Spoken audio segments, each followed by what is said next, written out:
Bearcat Bounce podcast back at it again. Happy Monday. Monday of Thanksgiving. Feast week, as some may call it. So happy Monday. Happy Monday. Following two more wins for the Bearcat basketball program. Wes Miller has the boys rocking and rolling. Moving up in the AP poll. Moving up in Ken Pom. Looking great in all measures. And for the most part, having me more excited each and every day. And also, it's a Monday following a loss for the football team. Four straight, a tough one on the road at Kansas State. Tough one of the year so far, but one more chance to become bowl eligible the right way, 6-6 of this upcoming weekend. So we're going to talk about that. And it's also Monday where I bring in my guys, my pals, the crew that I am beyond thankful for. Without further ado, Aaron Smith, Chad Brendel, Ryan Royer. Gentlemen, how are we? Delightful. The house is packed. The crew is here. We're ready to go. Let's go. I got almost all my planning complete for Thanksgiving. Gonna do a little something different this year. Oh, lay it on me. Pulled ham. Pulled ham. Did you know you can do this? No. So you take the ham. I did know you could do this. Yes. And instead of cooking it like 2 hours just to bring it up to temp, you cook it for like 14 hours and then it shreds apart like pulled pork. Really? Yeah. So I've never tried it before. I'm a little nervous about it. But after the game Wednesday night, I'm going to come home. Aaron and I are going to do the aftermath. And then I'm going to fire up the smoker. Ooh. And we're gonna try to do a pulled ham. Whew. 14 hours. That's dedication right there. I mean, I've got an app on my phone and a probe you just stick in the ham. Right. So as long as you've got pellets in the hopper, you're good to go. Are you going to go like barbecue variety, or are you going to do it more like gravy, stuffing? No, more style? like a barbecue variety, but I think instead of like a authentic barbecue sauce, I'm gonna make like a glaze out of a red pepper jelly. Like red pepper jelly, brown sugar, apple cider vinegar, maybe a little white vinegar in there, and make like a glaze to put on top of it. So you're a team ham over team turkey, is what I'm taking. Here. No. So my uncle does the turkey. My uncle makes the best turkey ever. Okay. It's incredible. He roasts it in one of those old like 1950s roasting pans. Right. Yep. Takes the turkey out, leaves the juices in the pan, pulls the turkey, puts the turkey back in the juices so that you don't get dried out turkey. You get moist, delicious turkey. Gotcha. Moist. My uncle sets the bar really high, so I got to bring it. I do the ham every year. I got to bring it with the ham. Right. So can't I'm take try the heat. Pulled ham this year. Can't take the heat. Then throw the ham on the old smoker and figure it out. Right. Stay in the kitchen. So I'm excited. I always like trying new stuff, like mixing it up a little bit. My family doesn't love when I do that. Like I've done some. I don't like stuffing. They used to have me on stuffing duty for a couple years. Yeah. And I don't like traditional stuffing, so I'd do like a cornbread stuffing. Yeah. And then they would like, okay, Chad, you do the stuffing, but then somebody else is going to bring like the traditional stuffing, and then they just stopped asking me to do the stuffing. So that kind of worked out. This was you know what? It's funny because Royer was texting me like all weekend, and I had to tell him like, low key, bro, calm down on the text. And he said that what his fun riffing with Royer question is going to be around Thanksgiving and sides and desserts. So that's a good little teaser, Chad. Thank you for kind of throwing what we're going to be bringing to you later on the pod. But as you guys know, every year my Thanksgiving sides takes are not popular. Well, we'll continue the non-popularity contest when that rolls around. But Aaron, how are we, sir? What's up, man? I'm good. Just still working through potty training, which is a roller coaster. Man, just what is this, month 4 of potty training? It's like we'll week. figure it out I eventually. think it's week 3, but I know I'm joking, but we're working on it. I feel success coming very soon for you. I'm going to speak it into existence. Well, I mean, Just don't do what I did, Aaron. no, there's not going to be any new dogs. But we have gotten to the point where we have dry diapers after nap time, and Heck we yes. have we have panties on at times, but they're not making it through the day. So we're still, it's work in progress. Hey, I will be thankful to hear next Monday when you say potty training complete. So there we go. That's Can't a wait. big shouts to you. Big shouts to you. Royer, the boy. How are we, sir? Doing well. Went home this weekend, got to spend some time with family, but I had to come back, work a couple days, and I'll be then I'll be going back. So Right back. it was good. My brother was in town. He's in town through the holiday, so I got to hang out with him. Yeah, it was a good weekend, man. Besides football game, but we're on a bit We'll of a dive roll. into that Stuff shortly. that comes that the stuff of that proportions, but still a good Yeah. weekend, man. Heck yeah, man. I'm thankful for you. You know who else I'm thankful for? Danco Joe over at Danco Transmission and Auto Care. If you guys are going to start to hit the road and head somewhere for Thanksgiving, why don't you head over to Danco Transmission and Auto Care first, just to make sure everything's good for this long road trip. You don't want to hit up Granny or hit up Auntie and say, "Hey, I'm going to be 5 hours late because the old Ford Mustang broke down." No, go get it checked out over at Danco Transmission Auto Care. Make sure you get 10% off your next fixing, $10 off your next oil change, and roll right into Thanksgiving in style with a nice shaped up car after it's done over at Danco Transmission Auto Care. So thank you, Danco Joe. We love you. One thing that probably does need a little fixing, I don't know if Danco Joe can help out, it's not a well-oiled machine, is the football team. We're gonna dive into this right away and pull out what we can from the 41-15 loss at Kansas State, a game that was kind of not really close. Kansas State jumped on Cincinnati quick. Cincinnati kind of stumbled its way into a couple of late points to bring the score back from terrible to not as terrible. But it was yet another loss. That's 4 in a row. Eyeing the big game this Saturday against TCU Nippert Night, coming back to Nippert Stadium as the Horned Frogs come into town. But yet again, another tough one for a variety of reasons.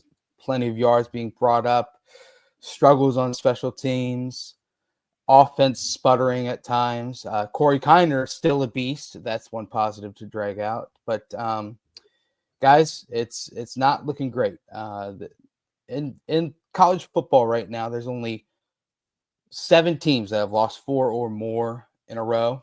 Purdue, Oklahoma State, Utah, Purdue 10, Oklahoma State 8, Utah 7. Then there's 4 teams with 4 straight losses. That's Cincinnati, Maryland, and then 2 kind of funny ones, Pittsburgh and Wisconsin. So things have been going downhill a bit here. But as far as it comes into this past Didn't we call this? Didn't Ryan call this very specific thing before the season started? When he said your first 6 or 7 games, you better win a bunch because you're not going to win many down the stretch. Like, right. We knew this was coming. Yeah. Now, West Virginia, they should have won.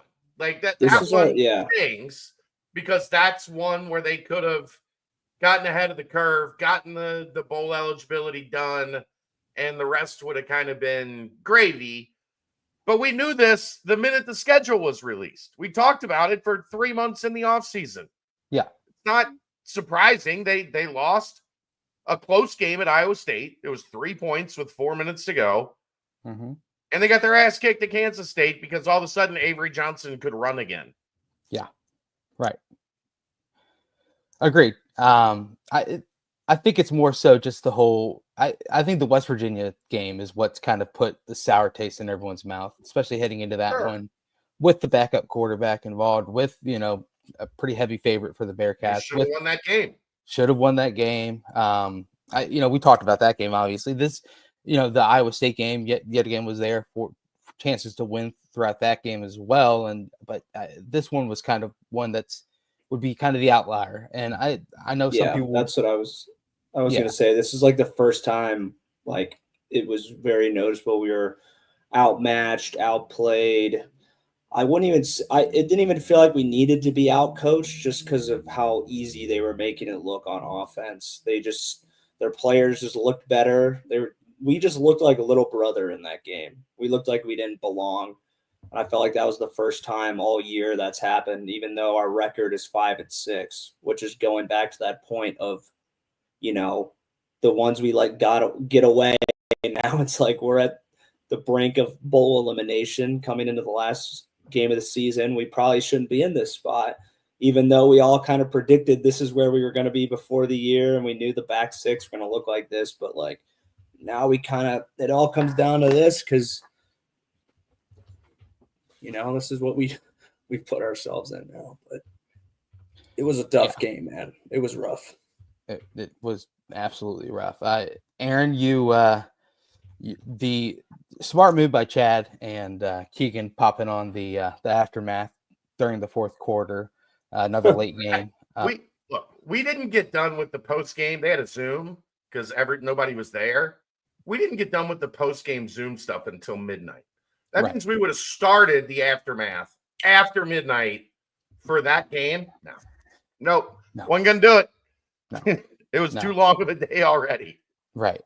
But Aaron, you've had a pulse on the Big 12 and Kansas State in particular throughout the entire season.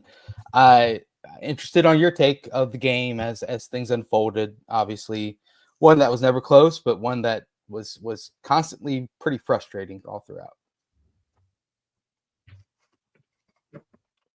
If I didn't have to talk about it here tonight and then tomorrow night, I would have turned it off, as many people on Twitter did. It felt like the West Virginia game last year, where they just gave up. It didn't look like the team that I feel like I've watched the better part of this season, but I feel like we've also been tail spinning towards this point. And I feel like I still don't have any clue what's happened to the offense that we used to know outside of Corey Kiner. I feel like we could probably put the entire offense at this point on a milk carton. Just wondering what's happened.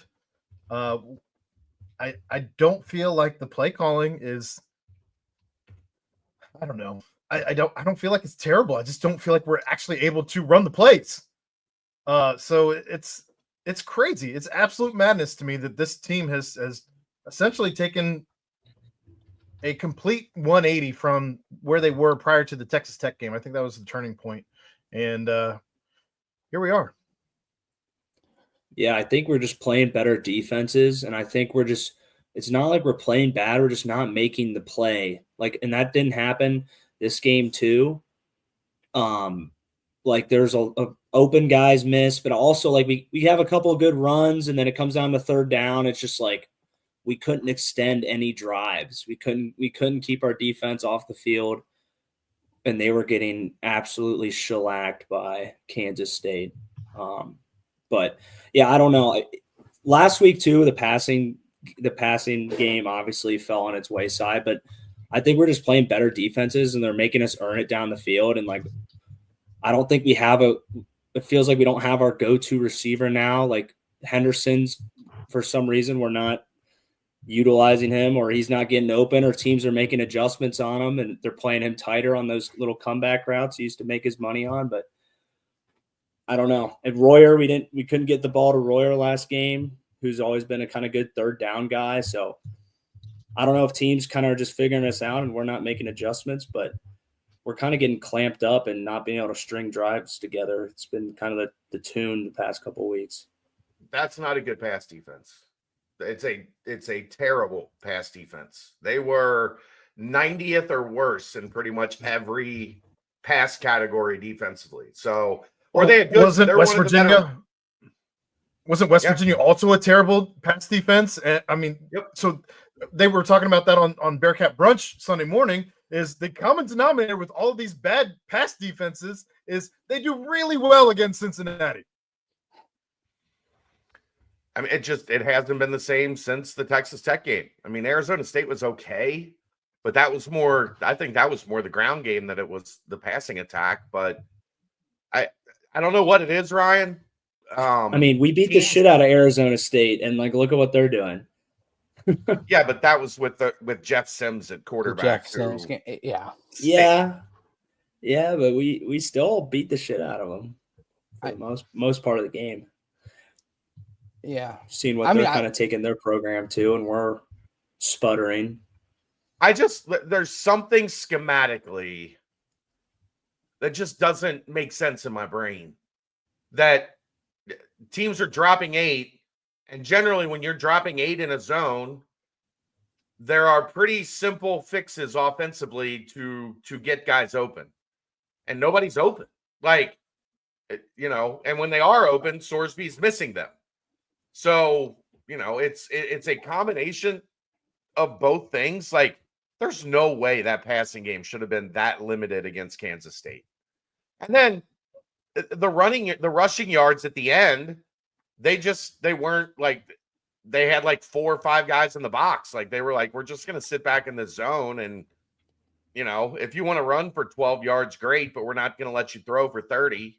And that's not to take anything away from Corey, but that was their strategy. They got to a point in the game where they got a comfortable enough lead that they weren't. I mean, if you go back and watch early, their defense sucked. If you go back and watch early, there was no room to run. They forgot how to tackle. Yeah, that was a very, very bad defensive game. Yeah, but you're talking about offense, so keep going with what you're saying. Sorry. There's things you can do to work guys into open spaces of zones, like, and it just doesn't feel like Cincinnati is really doing it. A couple times Tony Johnson did, a couple times Jamoy Mays did, and then he just started not catching the ball where he was open and had room to make plays and didn't. But I mean, that's what you want to see, right? Okay, so the defense is overplaying Henderson and Royer, and they're saying those are your 2 guys, we're going to take them away. Then the other 2 guys are going to be open, so throw them the ball. And Tony Johnson did a really good job of it, but it didn't feel like Mays really did. It felt like he left opportunities on the table, and that's just it's not enough to soften up the defense and make it easier for your main guys. Kansas State never had to come out of that. We're going to bracket Royer. We're going to bracket Henderson. We're going to make it tough on them. We'll give them whatever else they want. They didn't do enough with whatever else they wanted. And the offense just stunk. And the defense if you think about it, Chad, if you're in that drop 8, you got 8 guys. And if you want to bracket Henderson and Royer, which is a good strategy, there's 4. So you got 4 guys left to essentially cover up like individual slots within either the boundary or like the slot on the field side. And it's not that it's definitely possible to run your defense that way. And I think that if they're consistently playing like, all right, we're going to just get rid of these 2 guys and we're going to go bend, don't break on the run. And I think that's kind of what you saw them do. It's like, all right, we're going to give Cincinnati's going to run the ball, but we just need them to get into one 3rd down. We need to get them in, have them get 1 penalty, get them behind the chains a little bit, and just make Cincinnati go down the field and beat us by taking away their 2 best players. And I think they said that, all right, let's do that.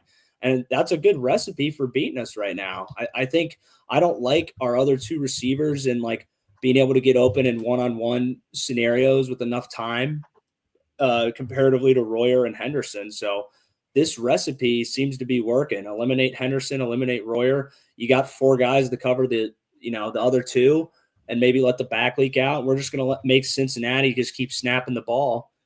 And that recipe's working. And I know you're saying like there's got to be ways to get open, but when you have like you got 8 guys, you got linebackers underneath, and you got safeties over top, and then you got guys kind of trying to stay right around the hips of the receivers. There's not a lot of lanes, so you really got to be pounding them with the run or quick screen game. So that drop We 8. do it. Cincinnati's dropped 8 all years. Guys have just been running wide open the whole fucking game, Ryan. Right. Maybe they're better than they must have a better secondary.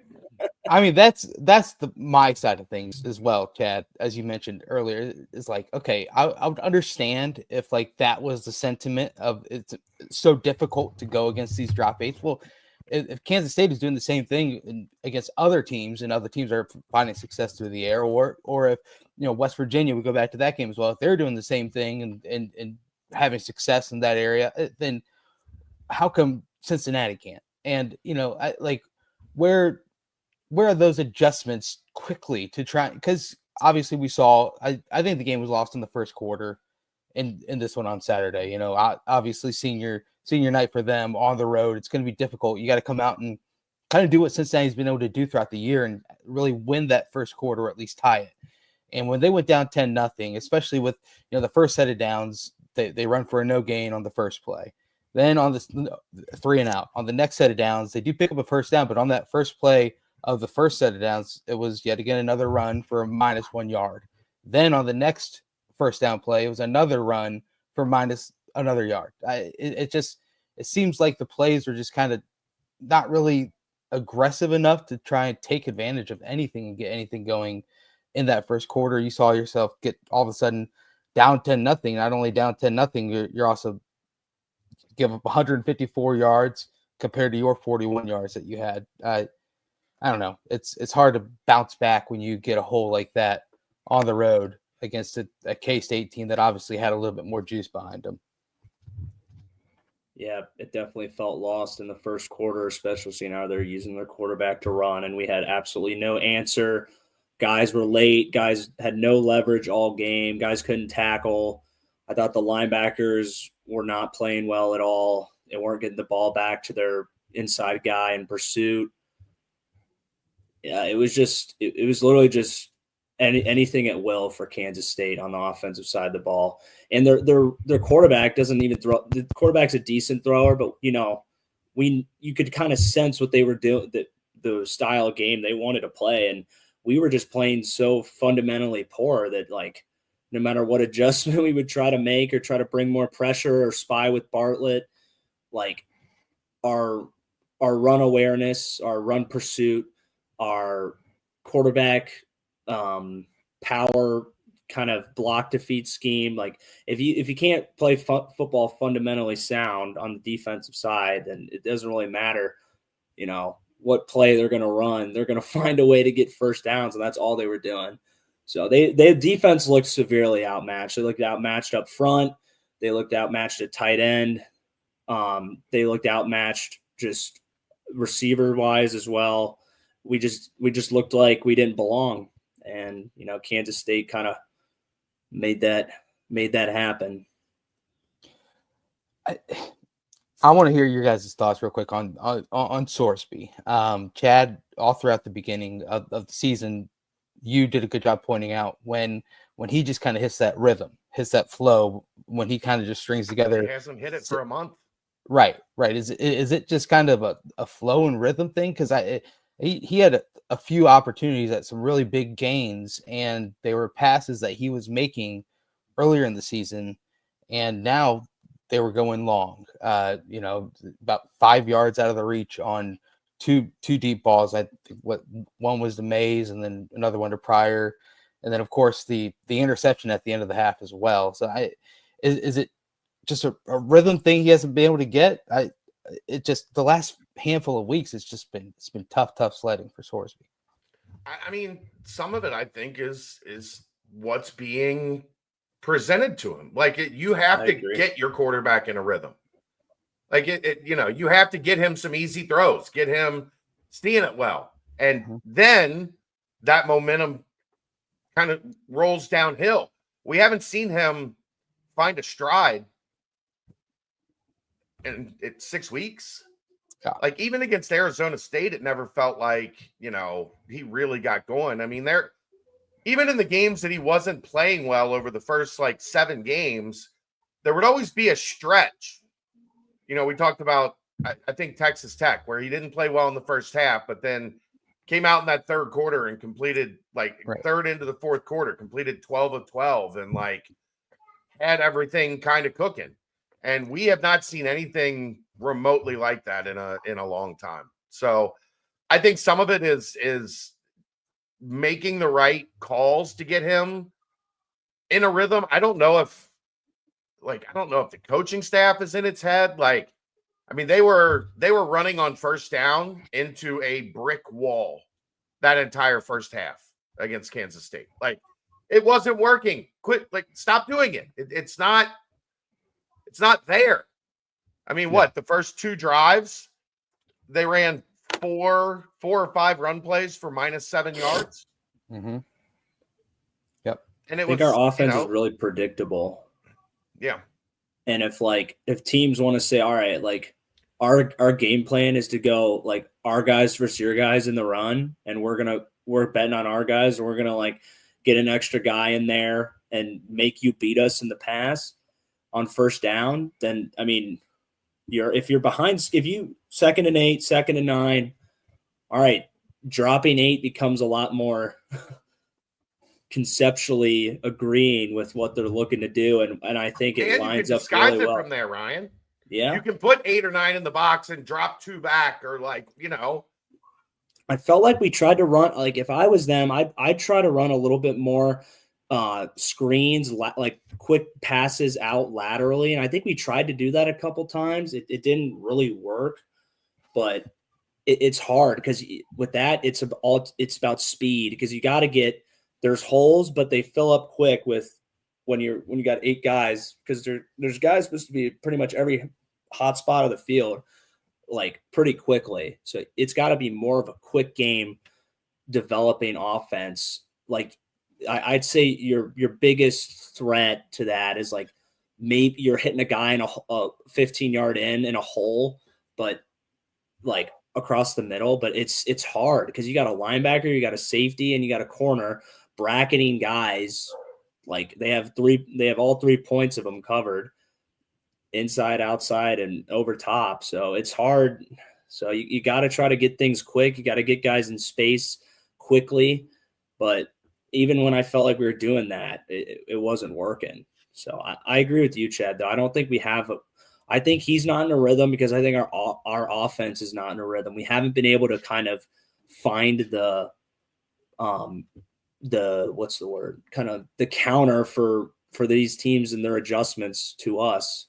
Because it's literally a steep drop off. It's we played our offense was humming for 6 weeks, and it's dude, people that's how college football is.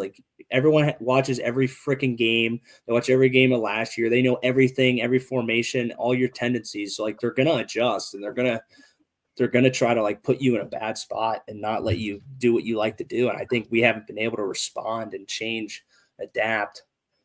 But I think everyone's kind of in a funk. Did you guys hear what I can't remember at what point in the broadcast it was, but they were talking about Cincinnati's play design and how everybody in college football is quick hits, spread the field, get it out quick, and almost 60-something% of Cincinnati's pass plays were plays over 10 yards in the air. So they're running all this stuff that's 7 to 15 yards. They're not running anything past it. They're not running anything underneath it. And maybe that's perfect really for that. Into Aaron, why it's so easy to defend that we've talked about. That's probably a pretty damn good reason why. You're not taking anybody that way. You're not taking anybody that way. You're just right here. We're going to do all of our passing stuff right here. So your safeties don't have to go farther than 20 yards, right? Yeah. Because there's nothing going over the top of them. And your linebackers can just hang out at 7, 8 yards off the ball. Well, Chad, literally, with how good we were on defense, that we freaking loved. That when it was 8 to 13 yards, it was our drop 8. We called it 33 or something, I believe is what it was. It was literally that was in our call sheet every single week. It was that. It was literally man and that. So we were literally doing that even for as good as we were in man coverage. We loved that call because it's designed for that.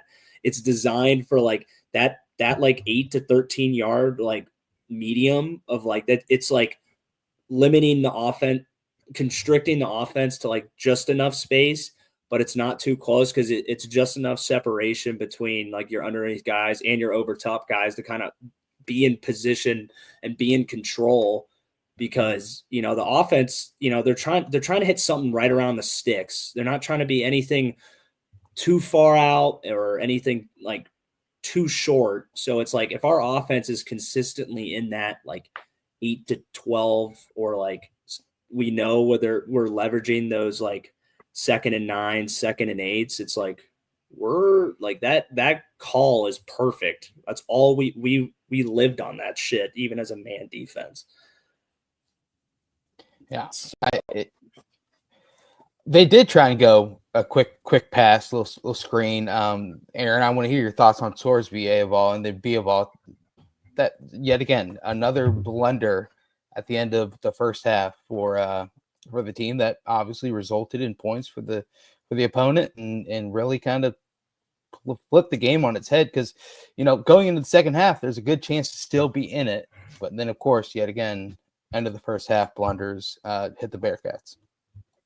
It's unbelievable how many times this team has let another team score right before halftime in the last when they don't need to, or when they shouldn't. Like there's no reason K-State should have ever gotten that ball back at the end of the half. If I'm not mistaken, it's like the 6th or 7th time they've let the other team score within the last like 2 minutes of the half, which is insane. It's absolutely insane. If it's not that, it's damn close to that. I'd have to go back and recheck, but just I don't know. It makes you sick watching it. Like, what are we doing? I don't know.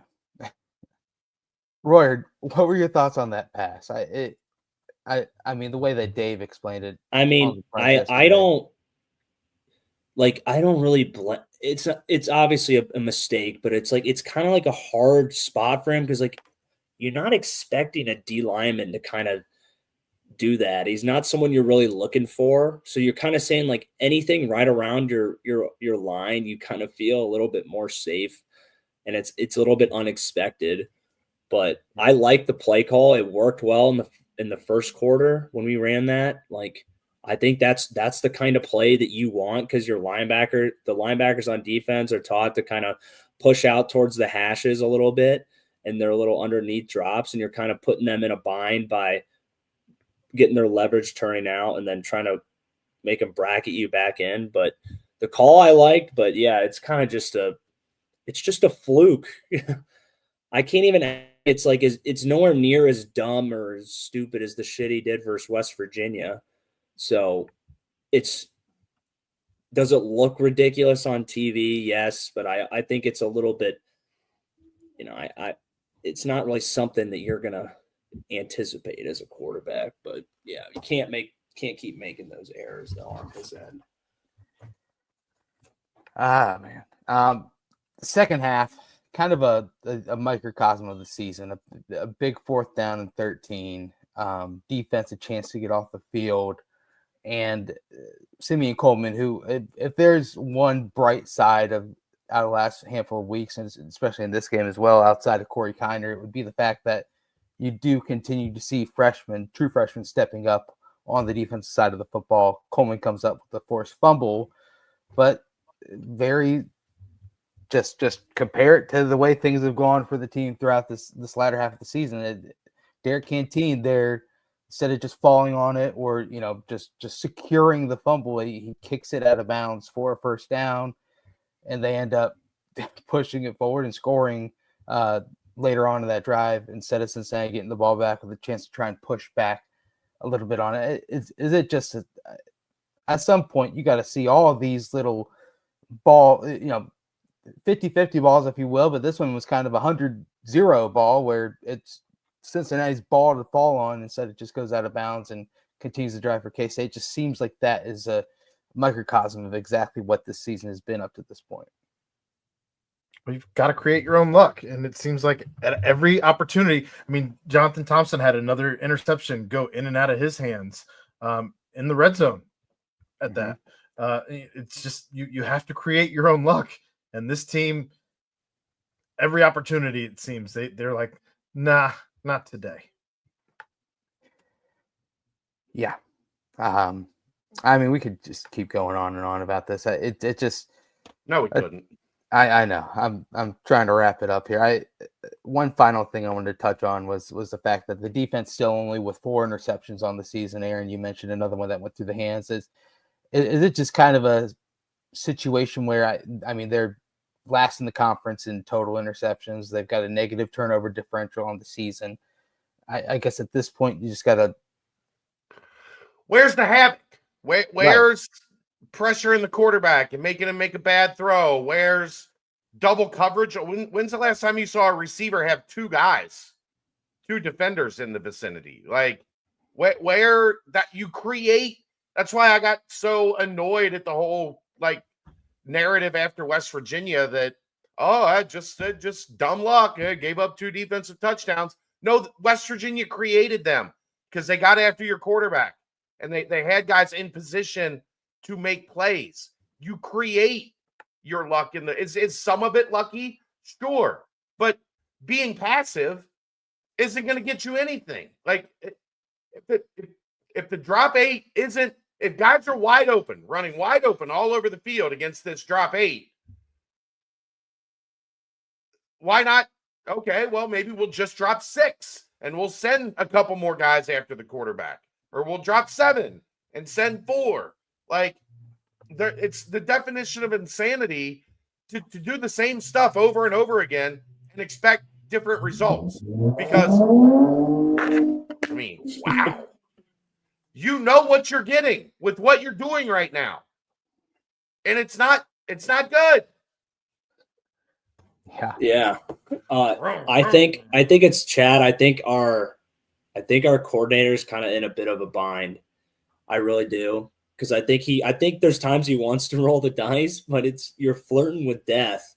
So if you're Vite and you're like, all right, I don't trust our secondary at all. How many times am I going to roll the dice a game? And how many the chances of the offense hitting a home run or a big play are high, and you're like, do I want that to happen, or do I want to just keep doing what? Are they high? They haven't been the last handful of weeks. I mean, we don't ever return punts or kicks. It's like, so that part. I'm just talking about defense. No, I know. I'm just saying. So that part of a home run has been completely taken out. Offense, the home run has been, for the most part, taken out outside of, Pryor having a couple big plays here and there. And then all of a sudden, so I feel like on defense, maybe you got to spark and come up with the home run, but maybe they're being told to, I don't know. It doesn't fit. It doesn't fit our defense. Look across the board. Right.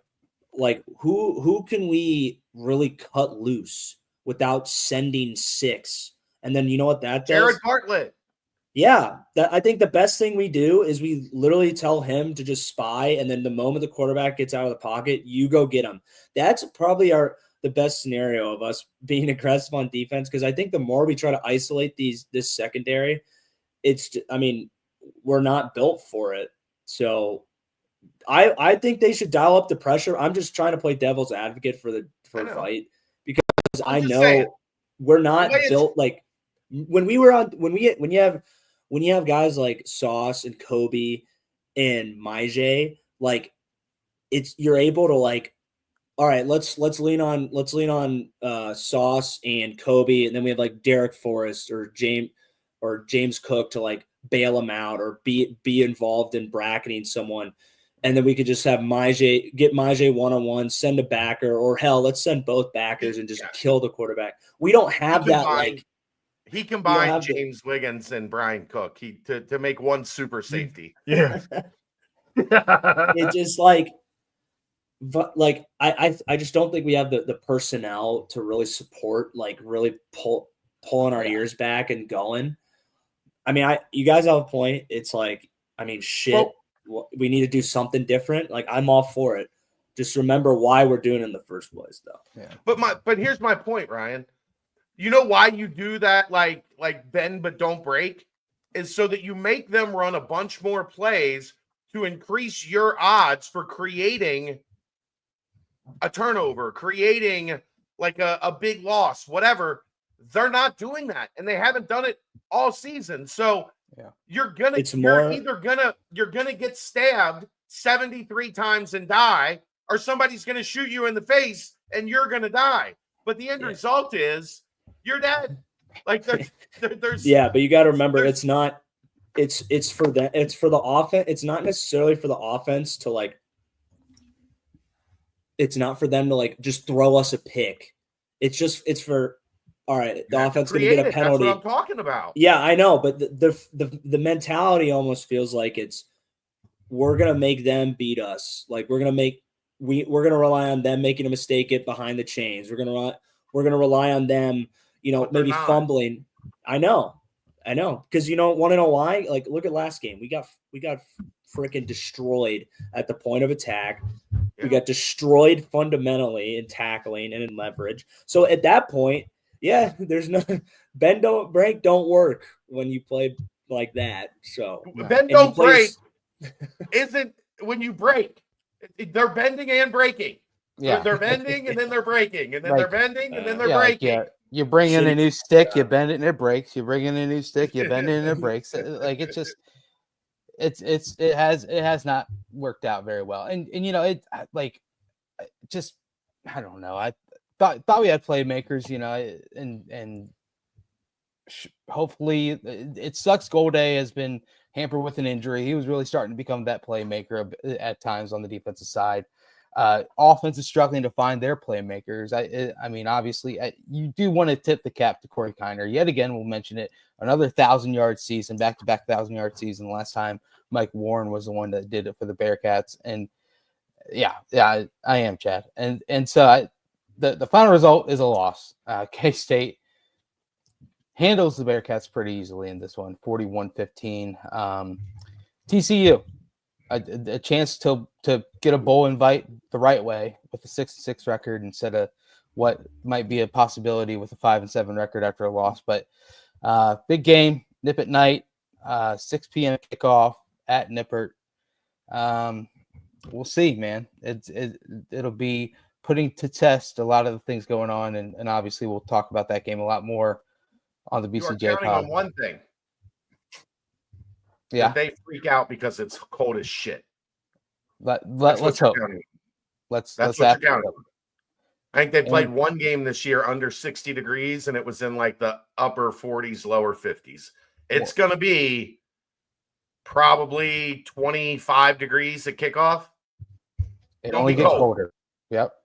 Only get colder from there. And let's hope, Sonny Dykes walks into Nippert and instantly is like, just gets that flashbacks and he just kind of freezes on the sideline as well. That'd be another good thing to happen. So BCJ, lock in, plenty of coverage on that game leading up to it. But man, Bearcats need some spark of life, because if you follow on the board, you see a lot more is happening with recruiting and whatnot. It just seems like everything is just it's struggling. So let's hope that pull out a victory and move forward to 6-6 bowl invite. But anything more on football, guys? I think it's time we timestamp this and roll on.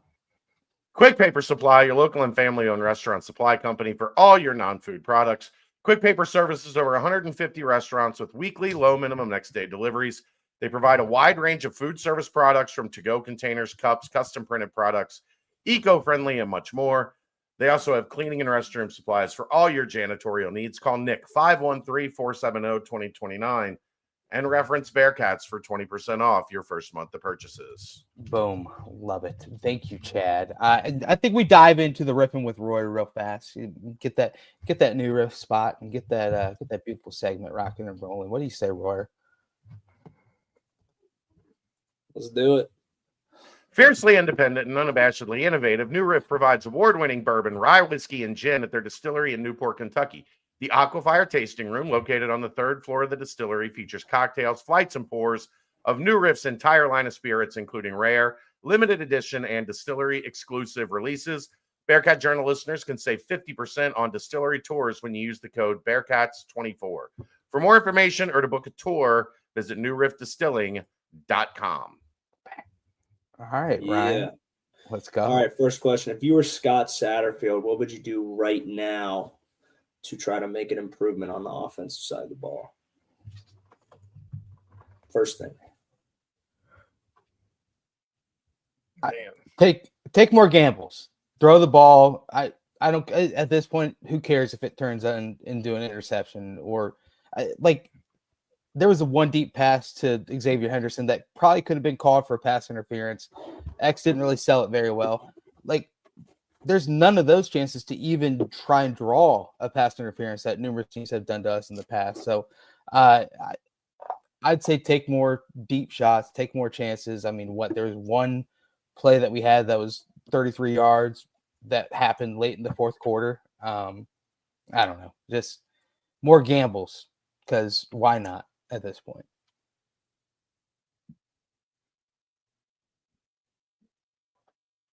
Aaron? My internet's absolute garbage right now. I don't know what's going on. I don't know what you would even do at this point with this offense. You can't seemingly pass, and you've become completely one-dimensional. I don't know. I guess what we were talking about earlier, where you start to run things underneath anything, quick slants. I feel like that works on all the video games. If at this point, try anything. I mean, it's crazy to me that even some of the plays like the trick play that they tried to pass up the middle, Pryor was open for that, or I think that was Pryor. That one was open. It was there on 3rd and 1. Just Swearsby couldn't get the ball there. Pryor was open on another screen to the side. Pryor couldn't get the ball there. When he's throwing to X on the sidelines, he's hitting him at like the knees. So I don't know what you do, but you got to reestablish this kid's confidence because right now I can't imagine he's feeling very good about any throw he's making. I already suggested what I would do. I would unplug him, put the cartridge back in, plug it back. Wait. Pause. Way to catch Oh yourself. my god. Yeah. Jesus Wow. Christ. Like an old Nintendo game. You guys Oh, make Man, if you're watching the YouTube stream, then yeah. I'm just glad he stopped himself. Yeah, I'd he almost said unplug it. him, and I would. you gotta off the inside.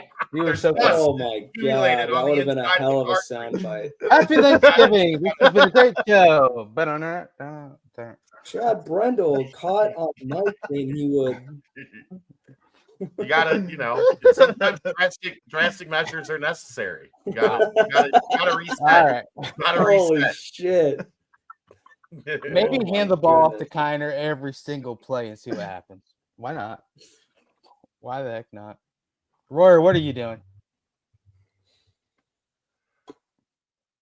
I am taking more. I'm trying to take at least 2 more shots downfield a game, and I'm really opening up the screen game.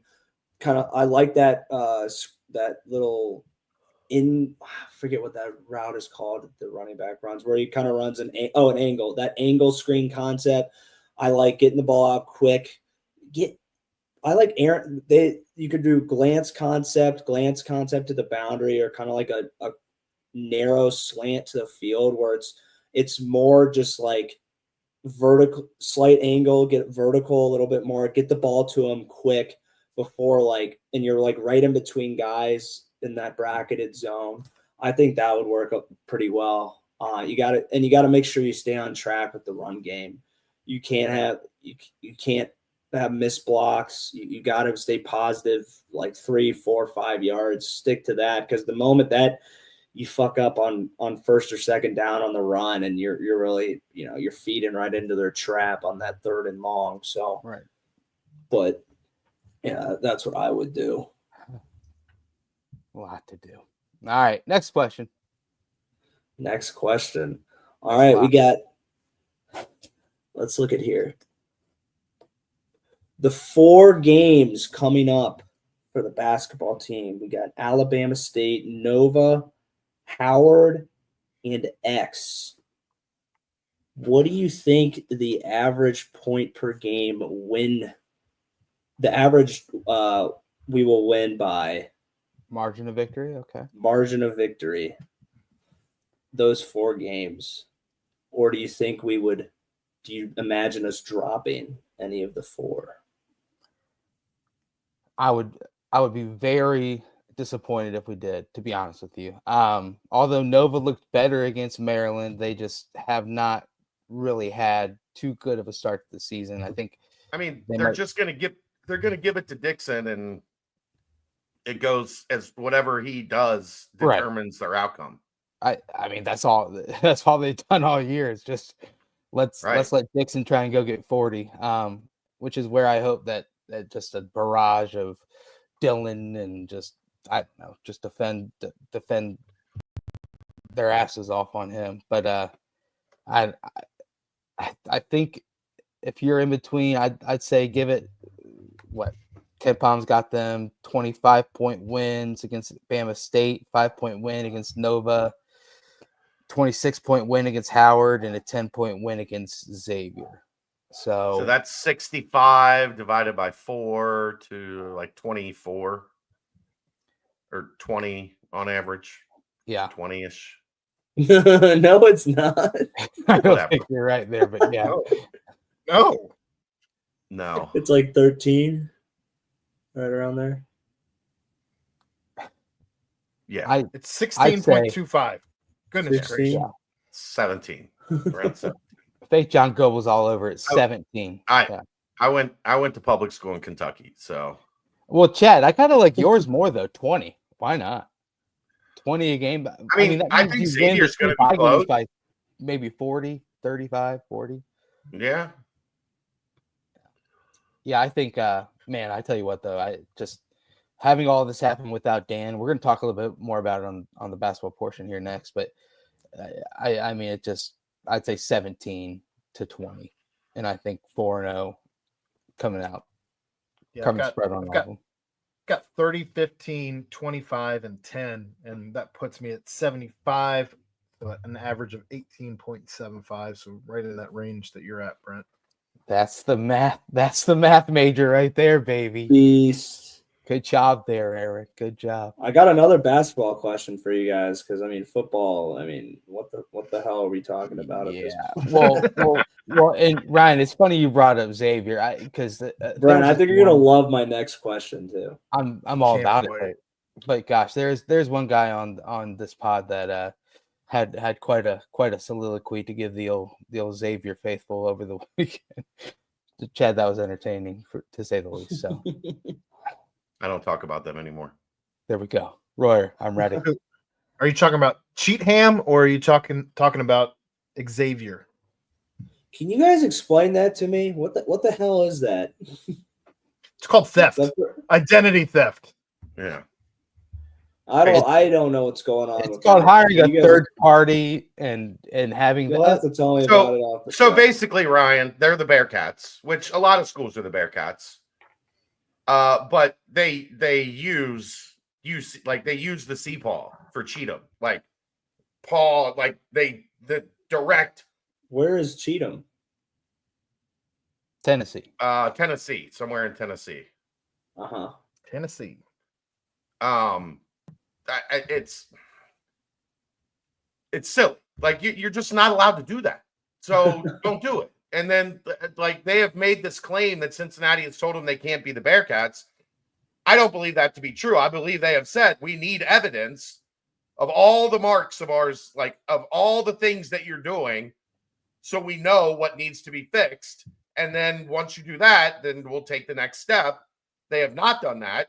So they've said, I guess, essentially, like, until you do that, you can't be the Bearcats. Like, we're giving you something very simple to comply with. And if you don't want to do it, then kind of we don't have any other choice. But, none of it is in play. Take something from here and something from another team over here and another team over there. So it doesn't all come back at once, but they took the entire brand identity. Yeah. Same. I mean, same thing happened with my high school in Notre Dame. And in the end, I think you obviously change the logo and just move forward. I think it's pretty self-explanatory. So but yeah, the X people are trying to troll that. That's Of their course. big troll right now. yeah, they're I saying- wouldn't have said a word if they would have just shut their stupid fat mouths and not said anything. saying big bad university. I find that going hard after to liberal believe people. that you would never want to talk shit on Twitter, Chad. I Doesn't wasn't going to sound say like a word you. about it until Xavier got involved.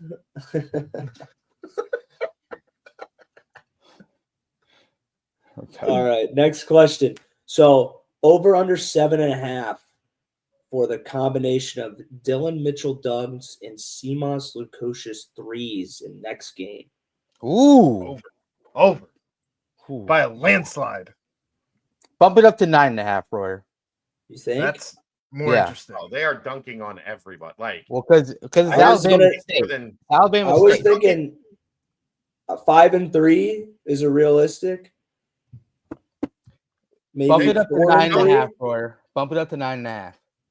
I All think right. they've dunked more than anybody in the country. Have they not? Did I see that properly? In How one many of the dunks metrics does that Dylan was out Mitchell there? have? Let me see.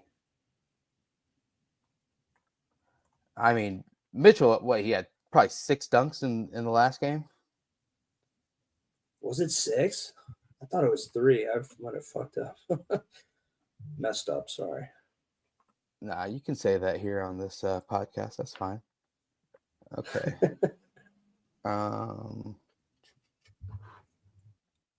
Dunks.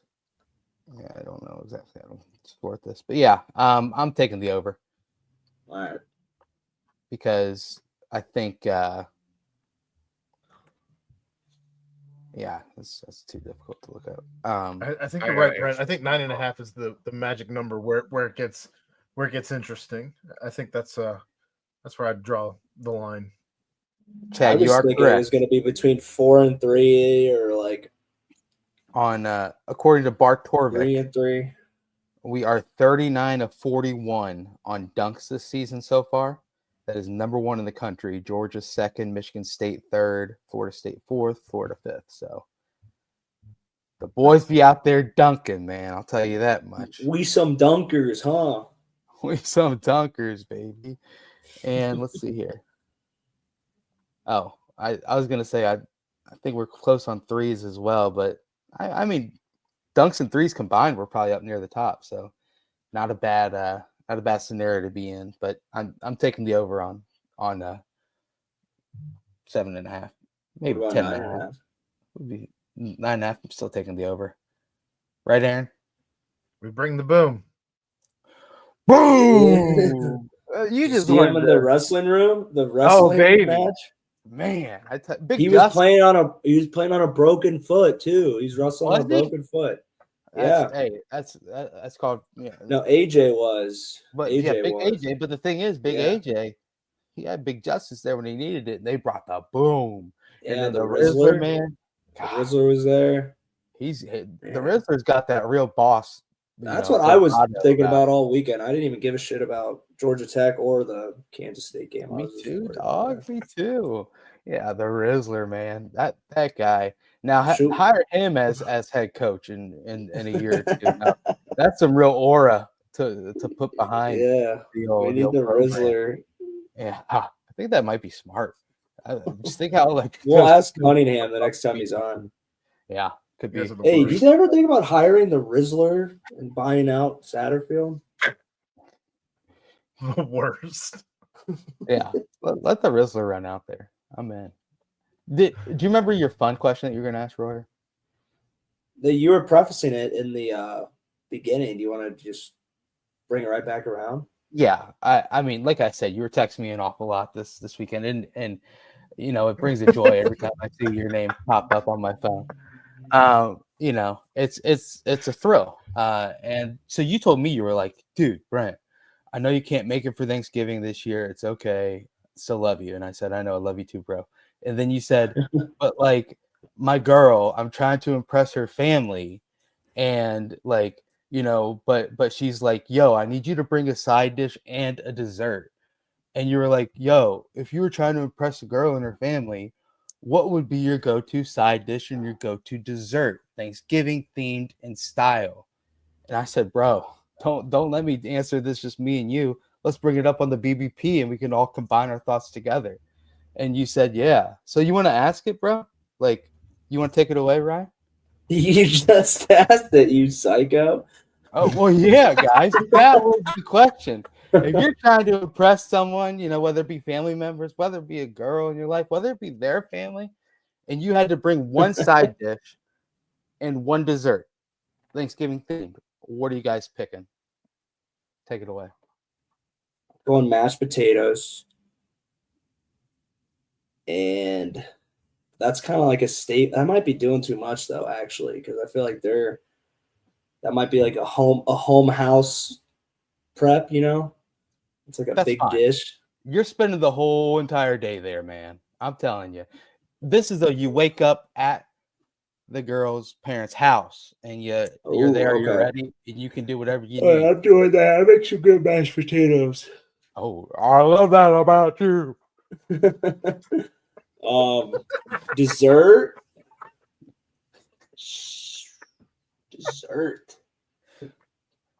I don't know, man. Aaron, do you ever feel like we should just let these two do Monday nights like alone? Like, what are we doing here?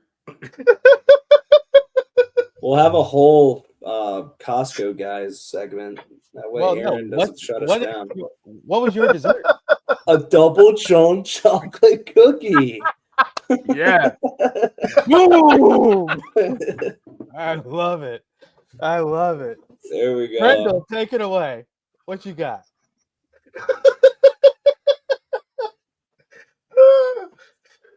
First off, Yeah. my stance doesn't change. For the most part, Thanksgiving sides stink. Whoa. Mashed potatoes are an exception because people eat mashed potatoes all the time. Yeah. I have always if green bean casserole was good, people would eat it more than one day a year. If stuffing was good, people would eat it more than one day a year. Those things generally stuffing is soggy bread in the oven, but boy, it does taste good. It does taste good. I'll tell you. I'll give you that much. Go-tos. Take it. I make a mean mac and cheese. So, and I make it for multiple family events throughout the year. Spring, summer, fall, winter, you name it. I make a great mac and cheese. So I would probably go mac and cheese. Dessert. This is not going to be a common one, but my grandma made a pumpkin cake with cream cheese icing. That was always the go-to. My cousin now found her recipe after she had passed away. My cousin found her recipe. My cousin now makes it and brings it. And we always bring home a couple extra pieces. Good. Nice and moist. So, yeah, very. Right. Spongy, moist, cream cheese topping, cream cheese icing, homemade. Oh. Yeah. Yeah. I hate all of you. I'm done with this. No. Dude, I was being that serious. That sounds good. That sounds really good. I just said hell yeah. That's all I said. I know what happened. Aaron, what you got? Aaron? What you making? Oh, smoked mac and cheese. Smoked mac and cheese. Wow. Okay. Gotta smoke it. It's pretty amazing. Okay. And bring an ice cream cake because I don't make desserts. Okay, fair. Very good. Okay, for me, sidewise. He's still out. I can't believe he hasn't came back yet. Sidewise. He turned off his camera and everything. He's all the way out. He is muted, camera off. No. Please come back. Sidewise. I'll bring some good rolls, man. I think maybe some croissants with butter. I'll bring croissants and butter. Throw those boys in the oven for a little bit, crisp them up. That'll be the go-to. But then for dessert, ooh baby, I'm gonna make my world famous chocolate chip cookies, and not the double chunk. Said that. What? Not the double chunk chocolate chip cookies. My own made. Oh, all right. Cookies. Boy, It's gonna blow them out. Gonna blow them out. They're gonna say, "Wow, this is amazing. Can you stay for the weekend?" And I'll say, "Yes, I can." And that's what's gonna happen this upcoming weekend. And yeah, that's about it. But right now is a good time for a timestamp. That was yet again my favorite segment, as always. Happy Thanksgiving to everyone. We're gonna say it again later on in the show. Now if our fearless leader would come back and read the timestamp read, it would be amazing. So we can roll on to basketball. Quick Paper Supply, your local and family-owned restaurant supply company for all your non-food products. They provide mostly disposable restaurant supplies, so products like to-go containers, cups, pizza boxes, to-go bags, can liners, napkins. They've been open since 2009 and are one of the largest minority-owned companies in the city. Call Nick, 513-470-2029, and reference Bearcats for 20% off your first month of purchases. Boom. What? Chad, I'm gonna need you back. We're talking basketball. But Bearcats, they move up in the AP poll to 16th in the country. They are sitting right there. They were jumped by Wisconsin, who ended up having a pretty good week. But 16th in the AP poll. But what I look at is the Evan Mia rankings or Evan Maya rankings, and they slide in at 8th. And then on KenPom, they slide in at 7th. That means that these are all some different ways to look at how well analytically and with different ways to look at the rankings. They come out looking a lot stellar than their number 16th ranking. They're 12th in Bartorvik as well. So the metrics love this team.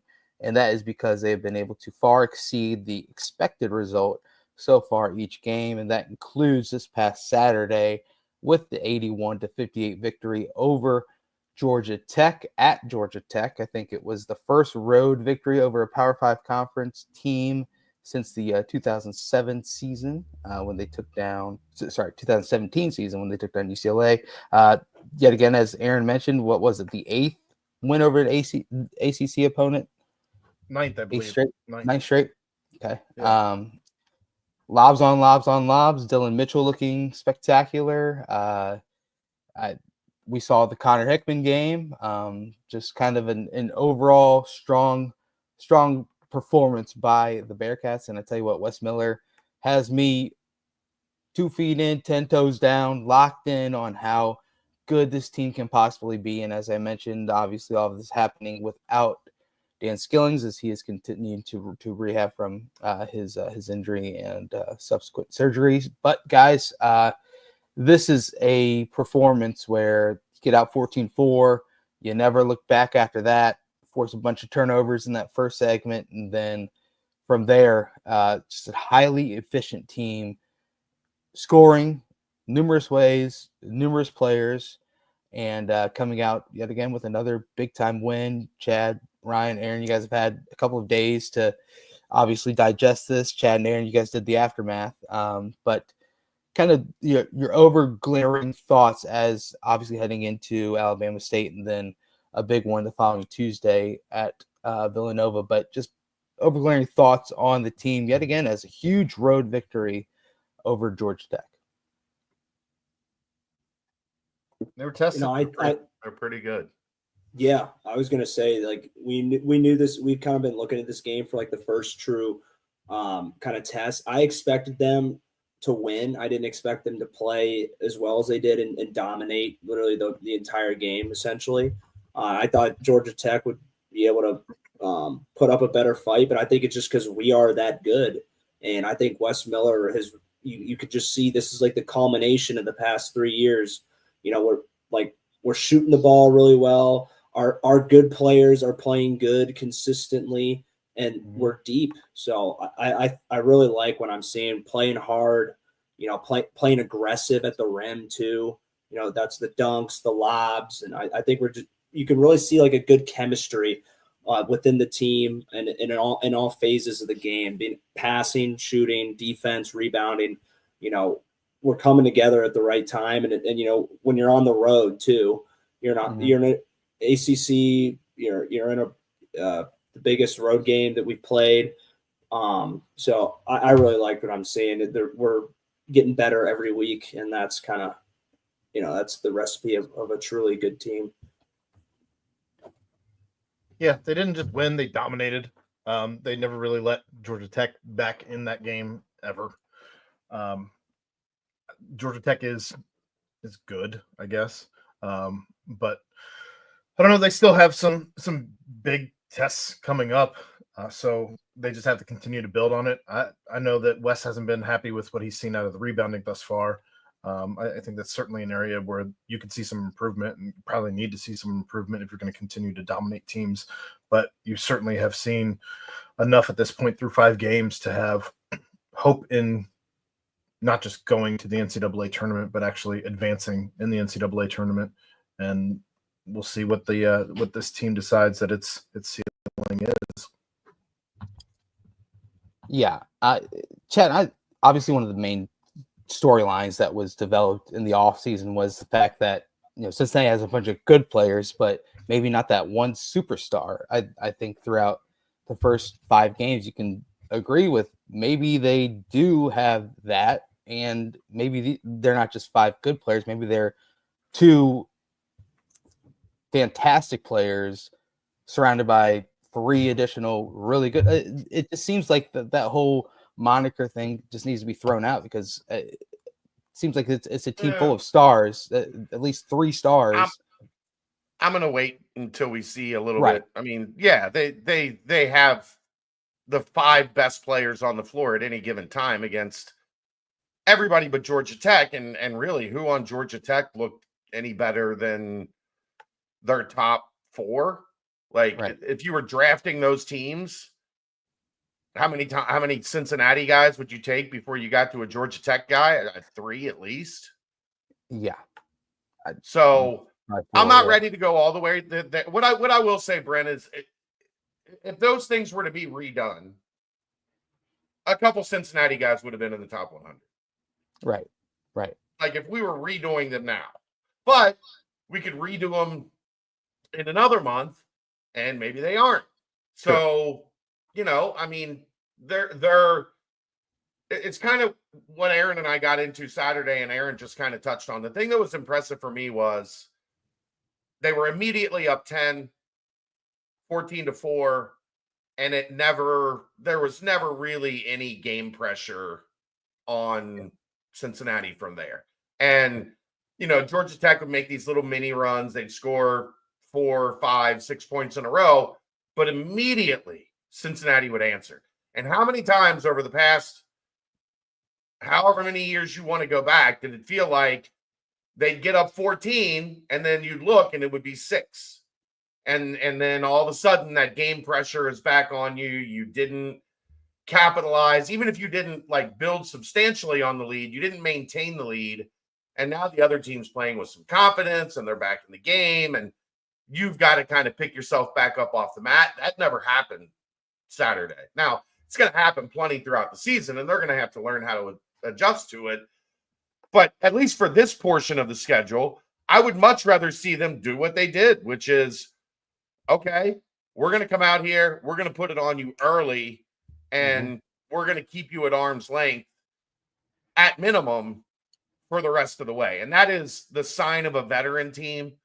That is the sign of a team that has a bunch of really good players that are all playing comfortably in their role. I think, now that you're seeing Hickman get back to Day-Day's back, so he doesn't have to play the 1. He can kind of be that off the ball combo guard, right? That he's more comfortable, because I've talked about this a bunch, and I'll probably talk about it a bunch the rest of the season. He's at his best when he's not on the ball, when he can catch and shoot, or he can catch, shot fake, quick drive, make a pass. Like, he's not a heavy volume guy in terms of usage. And I think they had him in a role because Day-Day was out where he had a lot of usage. So, I think it's the pieces of the puzzle are coming into place. And you just got one opening in the center for Dan, and hopefully you can just pop that piece back in when he returns. and my favorite thing about Dan is that he's not a guy that when added back in, obviously he played in the first game of the season, also played against Ohio State and that exhibition, charity exhibition, and whatnot. But he's not a piece that's going to like throw off the flow of everything. He's just simply a supplemental piece that will enhance rebounding, obviously. And I know Wes loves to mention that, it doesn't all boil down to Dan as being a reason for the rebounding issues since he's been out. But I think it's a little bit more glaring after you get the sample size that's been given since Dan's been out, is that, maybe there is a little bit more of a glaring hole when he's not there to kind of fly all over the court and get rebounds out of space and tip balls that are intended to go to the other team that fall into the hands of a Bearcat player. So you add Dan back, it's just a supplemental piece, and he has the chance to go off in games. I think game 1 there was 6 players in double figures, game 2 5 players in double figures, then 3, 4, and 5 there's been 4 players in double figures in each one of those. It just speaks to the depth, as you guys mentioned. When Evan Maya says that the number 3 most valuable player in the country right now is Dylan Mitchell, and then you have the second best percentage-wise 3-point shooter in the country in Simas Lukosius. Then you add in Jizzle James, who can go and get his when he needs to. It just the deep and amount of luxury talent available is just, it's jarring at this point. And you saw that on display against Georgia Tech. Obviously, there's going to be, you talk about all the great parts. You do mention some other things where it's just maybe growing pains, whether it be Arnton Page. It did seem a little strange in this one, as he was kind of in there for a very short time, fouled out pretty quickly. And then obviously the whole Josh Reed and Rayvon Griffith side of things. I think when Dan comes back, you'll kind of see that side of things go awry, where Dan will kind of pick up where need to on those. I don't know. I'm just giddy with how good the team has looked up to this point, and just want to continue that joy against Alabama State, and we'll talk about that big game against Villanova after that. I don't know. And anything more on basketball? Obviously, you guys had the aftermath, and I know we got a big mailbag ahead. But I mean, Tyler Betsy is shooting the ball outside just as well as Chad and the staff mentioned in the off season. But Ryan, you got something? I mean, out of the next 4 games, I got 2 circled, man. These are the ones we've kind of been waiting for. That Nova and who coming up on mid-December. So, I think we know we're a really good team. I mean, if we go on a 4-0 run here, I think we're right on that door of being a great team, and really making a run at that top quarter of the Big 12. I think that's what I'm starting to lean towards if we win the next 4 in a row. So take care of business coming up here in a couple days, and keep the momentum going forward into Nova. Mm-hmm. Chad, you got anything, Aaron? No, we did our show. Nothing else new to add. I mean, I've Right. expressed most of it. Like they're playing really well. They haven't hit any bumps in the road yet. Other than, I think it was good that Northern kind of pushed them a little bit in the first half of that game and like that first segment of the second half. Yeah. It was also good to see them kind of just methodically pull away. And they methodically pulled away because one of their best players got hot and dominated one segment of the game that gave them the space that they needed. And, they were able to keep Northern at bay. And it's one of those things too, where like, they made Northern take the shots that they wanted them to take, and they made them in the first half. Right. And in the second half, they did it. And that resulted in the gap getting bigger. And CMOS was doing crazy CMOS things. Look, Casey, this is where I would disagree with you. Nova's not good, but they have one of the best players in America. Eric Dixon is incredible. Like, he's already scored 30 plus twice. Yeah. So while Dayton might be a little bit of a better team marginally than Nova, Dayton does not have anyone of Eric Dixon's caliber that can just single-handedly keep them in the game. So you're in that tiny little bandbox gym in Philly. You know, they played Maryland pretty tough. And they should have beaten Maryland. Yeah. So I am going to disagree with that one. Yeah. I mean, Eric Dixon is a load, man. He will be a very, very tough guard. And also, like you said, it's on the road and they've got a lot of bumps and they're going to be playing with nothing to lose type feel. A lot like NKU. Yeah, and they did this last year where they stunk, but they still knocked off like 5 top 25 teams. Yeah. Well, yeah. Though, because they have talent. They have talented players. It's just they've struggled to put it all together. Neptune can't coach. Right. Yeah, exactly. Oh, spade. That was one of the worst little quick fill-ins ever. Just one last question. Royer, how much money would you need to be given to rock the haircut that Duncan Powell had on the court Saturday afternoon? I'm not recalling. What do you say when you walk into the barber shop and you ask for just the shave bottom? everything except for this little back headband on,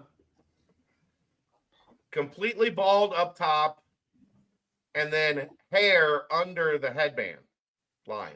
It was like the Drew Gooden, but instead of the little box at the bottom, it was the whole dish rag. He had a beard on the front and the back. Yeah, that's a good way to put it. That is a good way to put it. I mean, he was just, golly, that was one guy out there just willing to throw his body around, and he did. But yeah, quite the haircut, man. I'll give him that. I think Royer's going to do it right now. I mean, that's dedication on the pod right there, man. Are you? Oh, I'm gonna go do that right now. You're right. Oh, gosh, I Go shave off these Italian locks. You got to have the headband though to have the contrast of, like, you know, business up top and party down low. Instead of business in the front, party in the back, it's business up top and just the party I wouldn't want to go to, but there was a party. Exactly. Through 5 games, Bearcats second in the country in both effective field goal percentage, offense and defense. Just playing lights out, but obviously, as we'll mention on the next PvP, it'll amp up a little bit with that next away game at Villanova. Obviously, Alabama State up next on Wednesday, so got to keep the good vibes rolling, man. It's been impressive so far. Yep. And gosh, I mean, can we do like a quick 30 minutes on Shanabayev, or no? We should probably go on to the. We can do 7 minutes on Shanabayev if you like. How awesome is LaShana? I mean, golly, look at that. We're not doing the LeBron thing here. That can stay at the OTE arena. Okay, fair. My question is, how is he not rated higher? I don't know if there'll be a jump in the rankings or kind of what that is. I'm interested in. I do wonder if some of it is he played on the Under Armour circuit, so he didn't get a lot of exposure. He didn't get a lot of games against like fellow elite, like top of the national attention type guys. Right. So I think that's probably some of it. But I mean, you've heard me talk about it. I've said outside of the 3 or so elite guys at the top of this class, right? I don't know anybody in this class that's got the offensive skill package that he does. It's unbelievable. Like such a quick trigger and like a dead spot wherever he shoots it to. It's damn impressive. And like you mentioned, he can pass the ball too. The passing was far more impressive for me, even though he went 16 of 31 and scored 42 points or whatever. Right. Like he just knew how to set defenders up and find the open guy over and over again. Yeah. And impressive size too, like legit size, like Legit legit 6'7", 6'8". NBA size. Yeah, Yeah. like I mean I've never seen someone so one and done looking on the offensive side. Maybe obviously you won't get too much of a defensive look in OTE, I don't think. But I imagine just with sheer length, he will have an effect on the defensive And side. he's got a really floor as high well. basketball IQ. Those Right. guys usually are at least crafty on defense. Yeah, I mean it's just the hits keep coming, man. That is he's incredibly gifted offensively, and I'm just his size If he blown commits away to by it. Cincinnati. What's that? If he commits to Cincinnati. Yeah, right. Yeah, it's a good looking prospect right there. Very good. We're not going to assume anything. He hasn't announced yet. So Right. No. I just I'm just going rocking with the hits that I've been listening to and seeing on OX and everything like that. Whole staff in attendance at the game on Friday night, and tell you what, man, he put on a show on Saturday. That's for sure. I was giving Drew a hard time. He didn't look like he was having fun. Wes looked more locked in than anyone could be locked in at that game. Intense. Crossed over legs, just. Everybody was wondering who the other member of the staff that was there with him was. Yeah, right. You want to fill him in? I mean, it's all good. Yeah, I was gonna say. I think you can put two and two Administrative together. assistant or something. Something along those lines. Right. Good point. All right. Well, let's go ahead and timestamp this. Roll into the mailbag. I think it's about that time. All right. Quick Paper Supply, your local and family-owned restaurant supply company for all your non-food products. They service over 150 restaurants with weekly low minimum next day deliveries, providing a wide range of food service products, to-go containers, cups, custom printed products, eco-friendly, and much more. They also have cleaning and restroom supplies for all your janitorial needs. Call Nick 513-470-2029 and reference Bearcats for 20% off your first month of purchases. Boom, baby. Take it away, Aaron. Take it away. Big mailbag today. Let's keep it sharp. We'll keep it rocked. All right. So we will start off in the football portion of the mailbag, as we always do here. And where does Satterfield rank on a list of coaches, dollars per win over the last 2 years? He is sitting at greater than $850,000 currently, but he can lower that to $766,000 with a win. Why are you asking us to do the homework on your question? Like, I don't know. Next.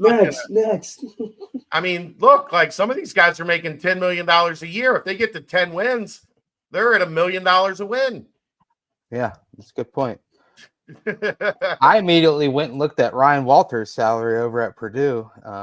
I think he's probably winning. He's probably $3-4 million a win. He's getting paid $4 million this year, and he has one win on the season. So I think that would be your winner. $4 million a win. There you go. Ryan So it could Day. be worse. Ryan Day's at $1 million a win. There you go. See, Betting's not getting paid enough, right, Brent? No. Well, now he will be. He is now. Yeah, he is now. That man lit it up, baby. Good. Is it over yet? Check back next Monday. I'll let you know. Well, maybe even not. Wait, what? Maybe even not that. So, yeah, well, no, that's not going to, no. No. So the answer is no, not yet. No, not yet.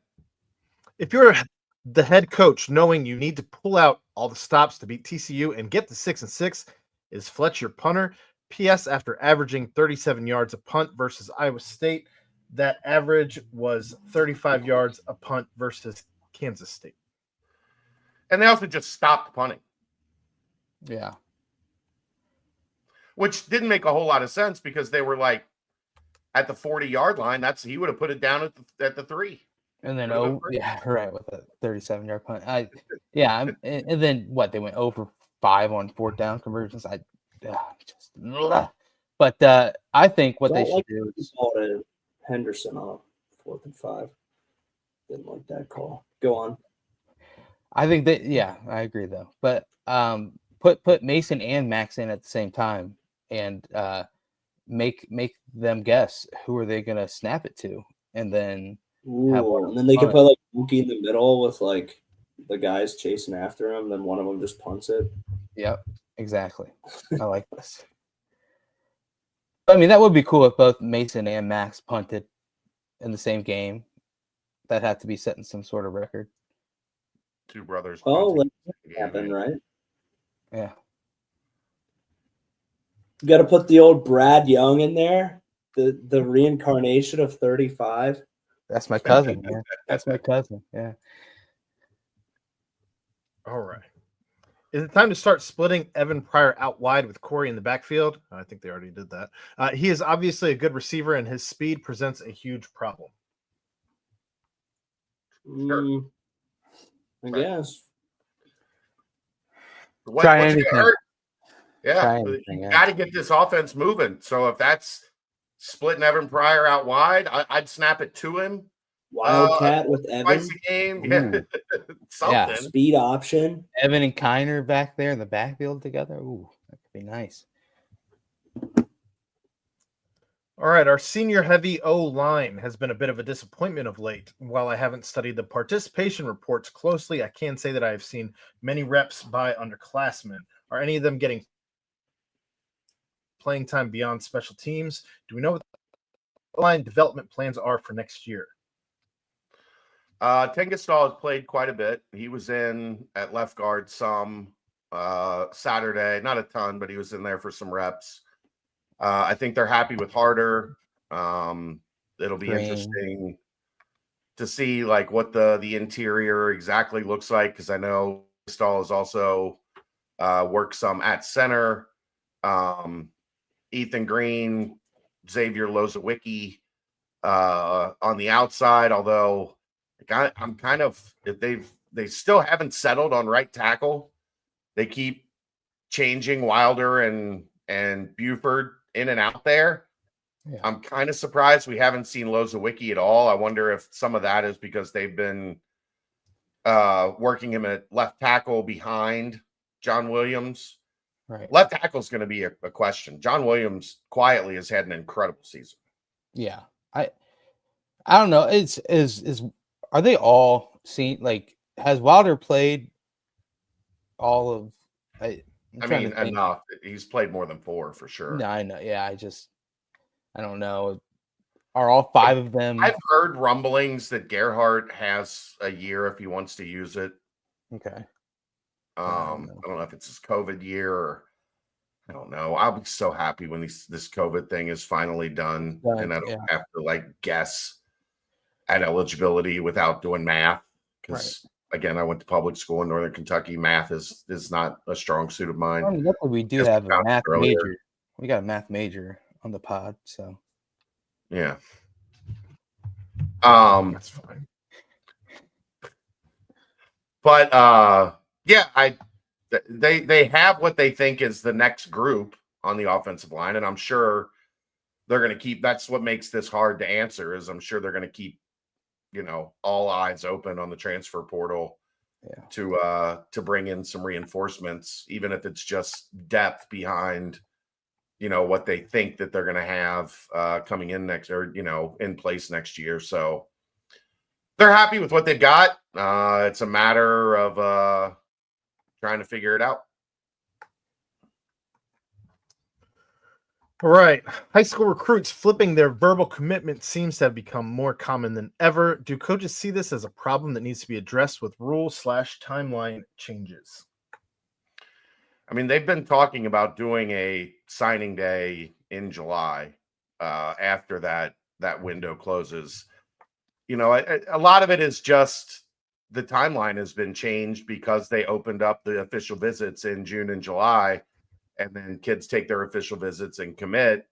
That's not how it used to really work. A lot of kids would wait until either like right before their senior year or they'd wait until like during their senior year. Now we're seeing this stuff done, a couple months prior, right as the official visits are happening. guys are going to change their mind. They're 17, 18 years old. When you're 17, 18 years old, guys change their mind a lot. Also, with this new ability for, the blue bloods to take 100, 105 scholarship players now, when you get down to the home stretch, they're going to start looking at, okay, who's the best guys that are committed at the level below us? They're going to start picking them off. We saw two of them today, Jordan Woods and Jahari Medlock. Medlock flipped to Florida and Woods flipped to Ohio State. Yeah. It's going to be the new norm until some of this stuff settles in and these kids realize I'm the 93rd guy on the roster. Yeah.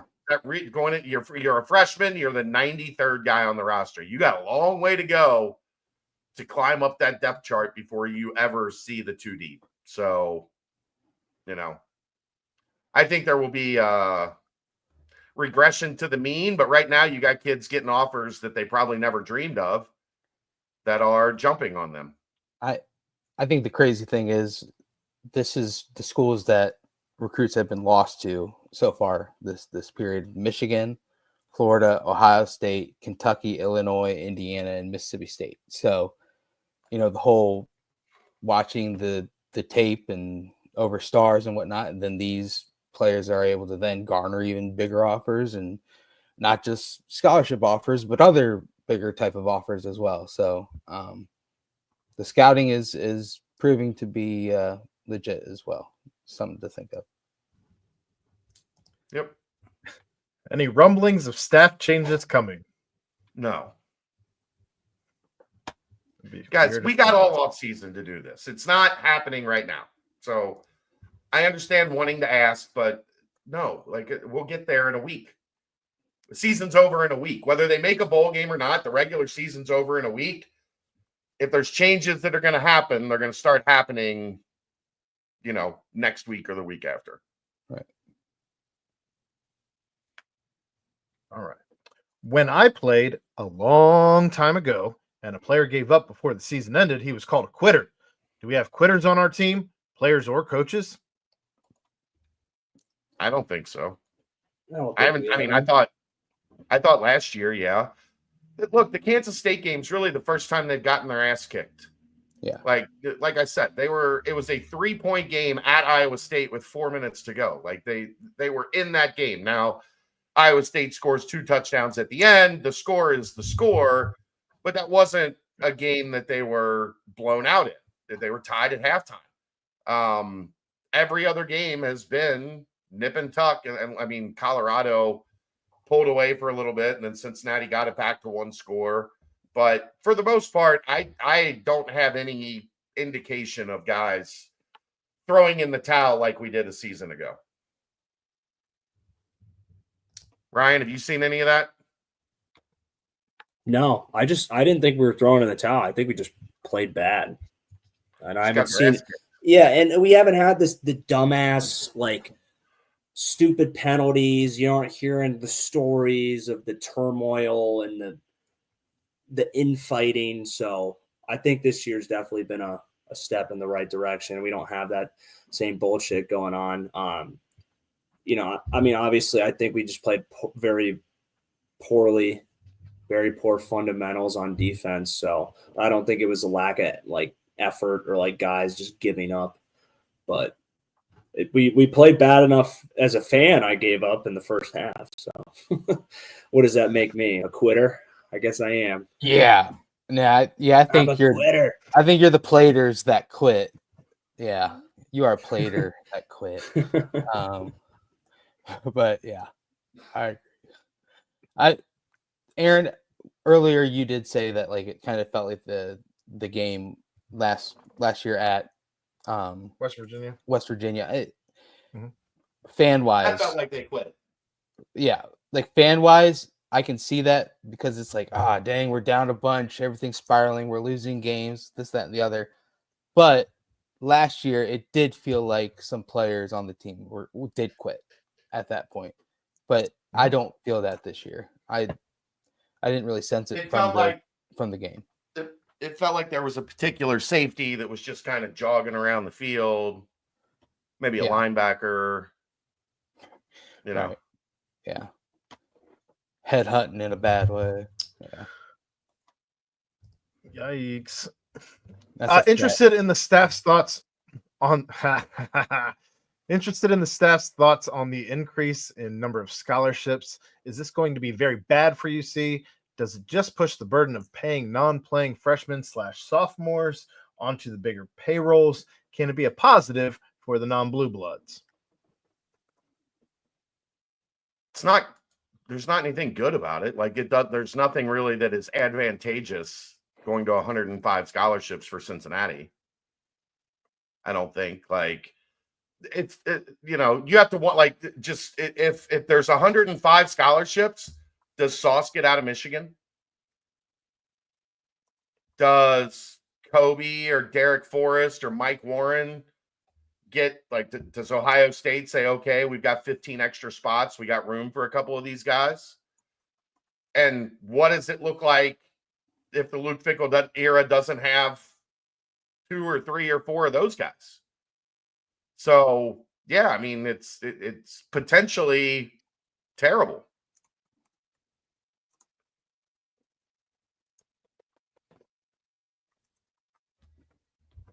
All right. How would the fan base respond if Saturday's game against TCU goes the way like this past Saturday's disaster at Kansas State? Are the natives going to be restless this offseason if that happens? Yes, of course. How do you think the fan base is going to respond? If they get their ass kicked by TCU, everybody's already pissed off. You think it's going to get better? Like, of course they're going to be mad. Everybody's mad to be now. They were mad several games ago. Right. If they get smacked by TCU, they'll be even more mad. Madder is not a word, right? They're going to be madder. Is that a word? Just what if they go to a bowl game with 5? What if they go to a bowl game with 5 wins and end up with an 8th loss? I will be madder than mad if they finish the season 5 and 8. Like, it's not possible to happen. Although the extra practices will be good for the young players that are getting a lot of playing time and exposure, but I almost muted you. Any concerns with the trajectory of college football moving to a Power 2 league and the Big 12 falling behind? Concerns about the parity in Big 12 football and that holding the conference back in the eyes of the CFP committee? Look, we knew this was going to be the situation with the Big 12. There's not a big gap between any the top team and the bottom team. Like there's essentially there's 1 through 4 and 13, 14, 15, 16, and then that entire group in the middle, flip a coin, right? And whatever happens. And that's not going to be good on the grand stage. Like what they are going to need, even if it's just a year-to-year thing, you need somebody that's 11-1 to win the conference championship and go into the playoff with some momentum, because that's what's going to get you national attention. Parity is great for the league when you're in the league, but as far as national perception goes, everybody's going to be pissed if every year the champion of this league is 9-3 going into the conference championship game. That's not going to cut it on an elite level. Because all those middle teams can sneak up and beat the top teams as well. So there does need to be those teams that separate themselves. Like I said, even if it's not one team, especially when the teams that they're competing against are 9 Sorry, I'm still having shitty internet issues. I know, but I was gonna say, especially if they're going up against 9-3 SEC teams, that those are the teams they have to try and beat out for these CFP spots. Well, the other problem is going to be there's going to be a G5 team that's 12-0, 11-1. Like Boise State is probably going to be this year.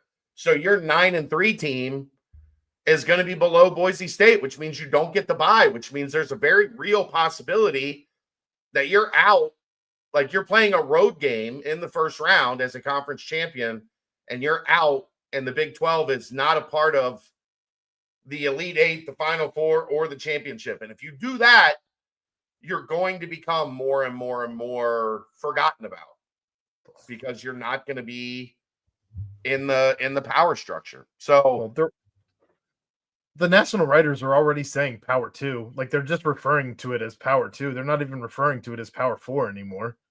Yeah. So, last question in the football mailbag. Any names of interest that are not walking Saturday? We'll find out Saturday. A lot of those decisions aren't made until later in the week, right, Ryan? I know there's a lot of guys that are on the fence, and they'll meet with like the coaching staff, and it'll kind of be decided like probably around Tuesday. Would be my guess. So yeah, no, I don't know that yet. All right, the basketball portion of the mailbag. Any reason the lights on the floor at Fifth Third have been on once it's time for the actual player introductions? I heard Big 12 doesn't allow the band's usual free throw routine and wondered if this was something similar. I don't know. All right. With the basketball program trending up in all areas, does Cunningham start updating Wes's contract or too soon and let's see what we do in March? I'd certainly be starting those conversations if they haven't already. Yeah. You always want to be proactive. Right. All right, these are deep.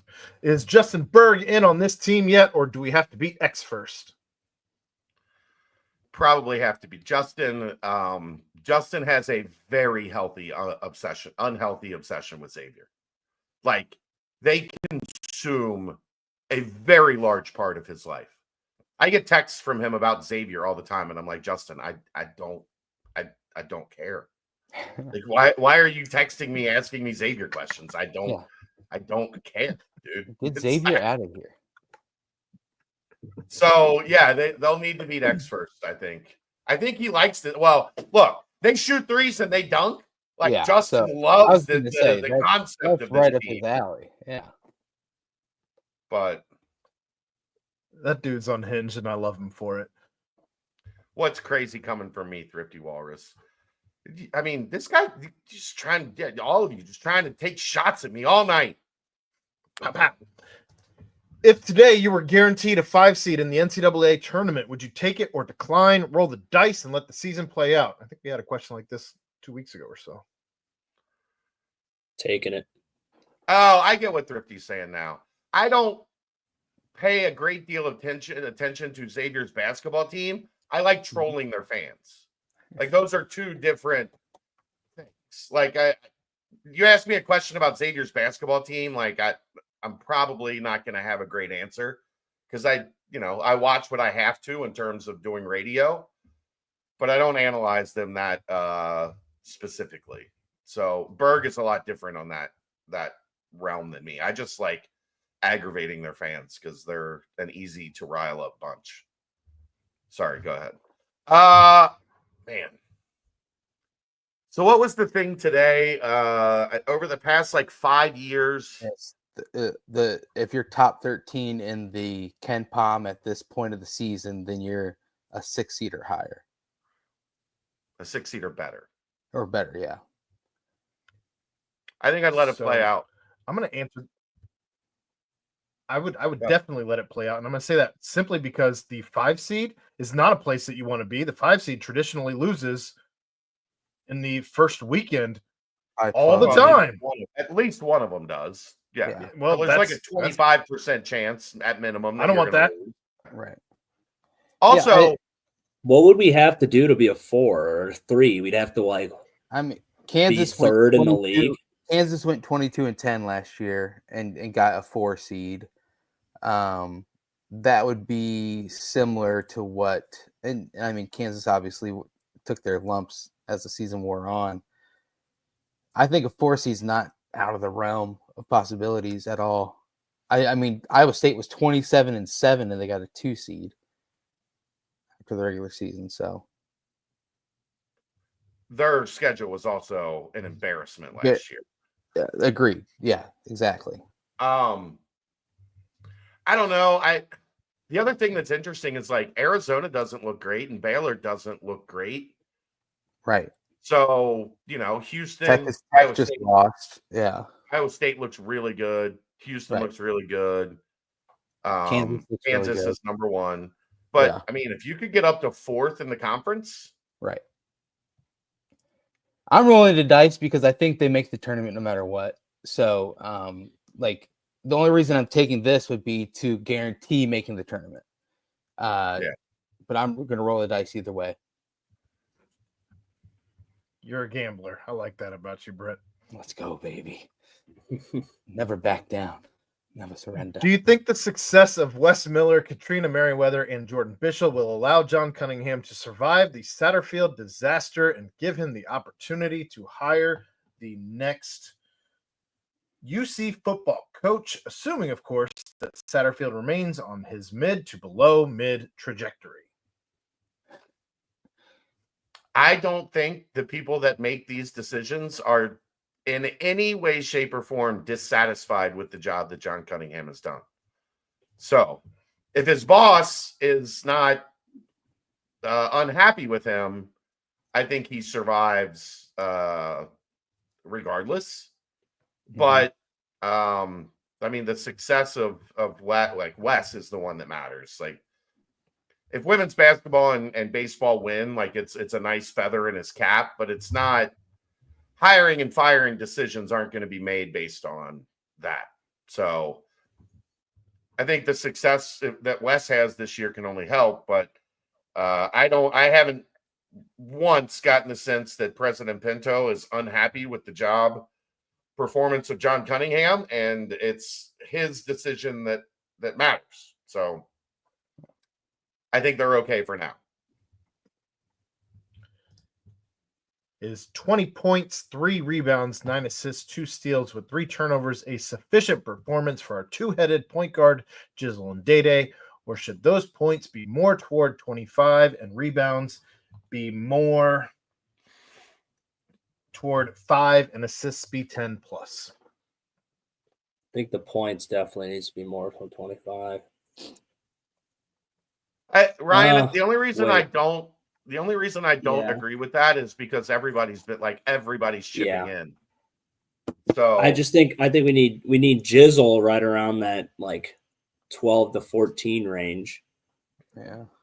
But like you're saying, yeah, everyone else is kind of, you know, we don't need Day to score over 10. So last year was 19.5 points, 5.5 assists, and 4 rebounds, 4.5 rebounds between the two of them. So If that's they're getting elite. the assists, isn't that the same? Isn't that the same as them scoring? If they're getting the assists as well, like you're still contributing. Well, I think the difference this year is that you have way more capable players around you to complete the assists. Sure. I mean, Dylan's just a lot more efficient of completing a good pass than Newman was last year. Different things like that sort. So I think 20. Yeah, I mean, you get like 13 to 14 points out of Jizzle, 7 to 8 points out of Day. Yeah, I think that's pretty spot on. I think if you're at like 25 points, that means you're probably averaging around 90 to 100 points a game because you got Right. CMOS, Dan, everyone else. I was going to say, if you're averaging 23, 9, and 2 against Big 12, if you're still averaging that when you enter Big 12 conference play, you're probably doing pretty damn well. Oh, yeah.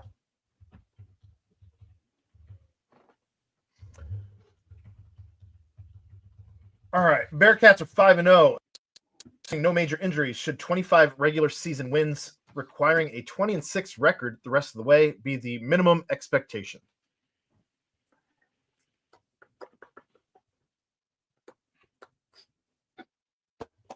Sure.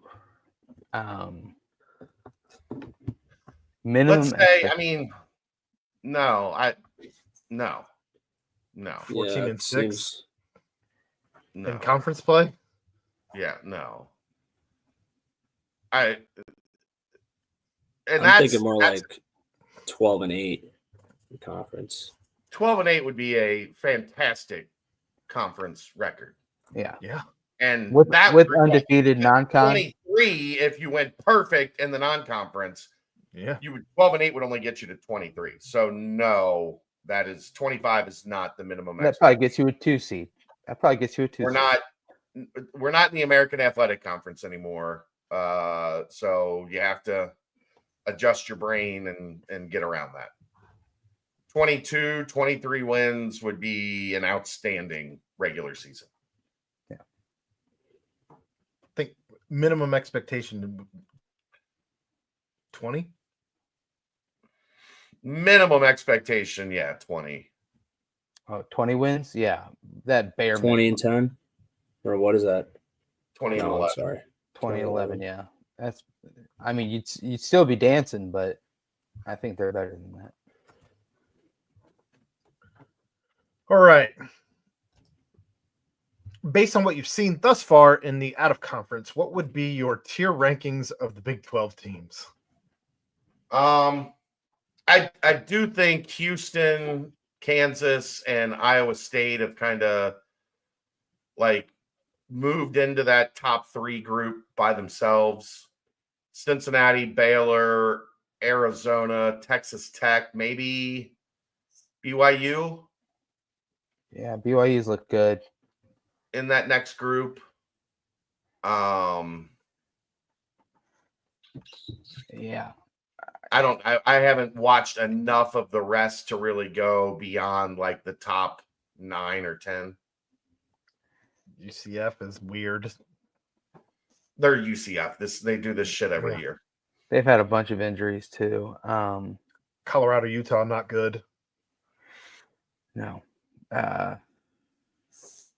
I'd say, I mean, Utah hasn't looked bad. Kansas State, something rough is going on in Kansas State. They've had a lot of issues down there. Oklahoma State, they could surprise people, but I don't think they're very good. West Virginia, they got demolished by Pitt. That was at Pitt. They're not good. No, they aren't very good.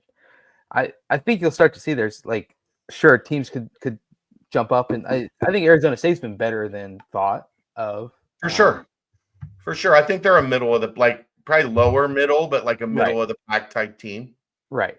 Tired of Arizona State being better than expectations. Get them out of here. Man, how about Dillingham after they rushed the field against that was a wild video. It's a crazy dude. He is a nut. Crazy. All right, and the last question in the At some point in time, there will be a Kenny Dillingham scandal. I guarantee.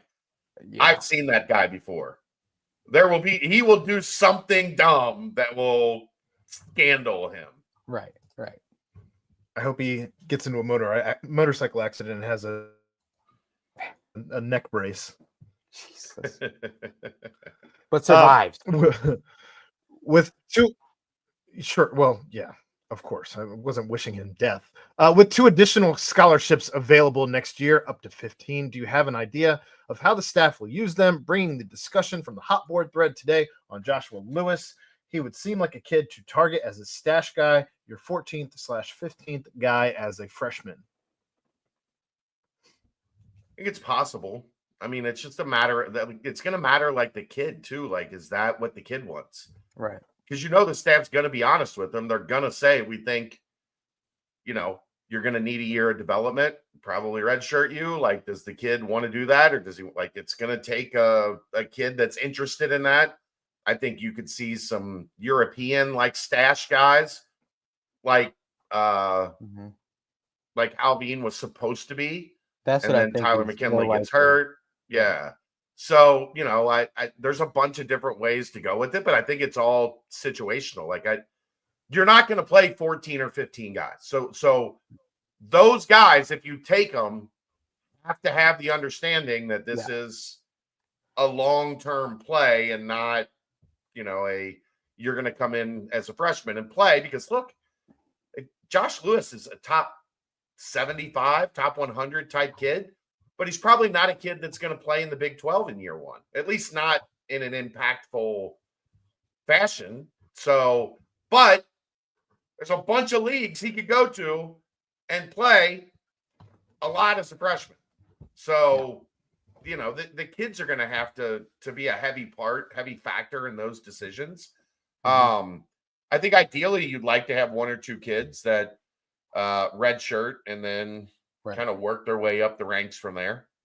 But you need, like you said, they have to have that understanding coming in, because you don't want it to be a revolving door where all of a sudden it's just like those two extra slots, someone comes in and then they just immediately transfer out or something like that. So just strategically. Well, yeah, what you don't want to be is a development factory for everybody else. Right, exactly. If you're going to spend a bunch of time developing them, like, you better know that they're on board. Now, if they get to year 3 and they're still not playing, then then it's probably time for everybody to move on. But yeah, you do not want the 1-year revolving door of come in and we'll use all of our resources to train you. Yep. And then, you go play in the A10 or Conference USA after that. Right. Exactly. I agree. For the second week in a row, we have no questions in the banks. That's the mailbag. Get us out of here, Brent. God. Well, happy Thanksgiving, guys. Lots of love to spread around. I'm thankful for everyone right here and everyone in the chat and Danco Transmission Care and Quick Favor Supply and New Riffing with Royer, my favorite segment of all time with my boy Ryan Royer.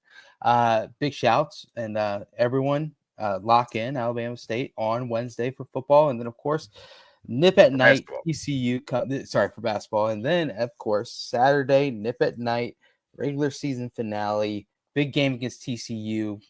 Take down the Horned Frogs, go bowling. It's a lot of excitement. Stay locked into BCJ for all of that. But for the crew, the squad, all my boys, all my pals, Aaron Smith, Chad Brendel, Ryan Royer, I am Brent Young. Have a fantastic Thanksgiving week. And yet again, another fantastic BBP presented by BearcatJournal.com. See ya!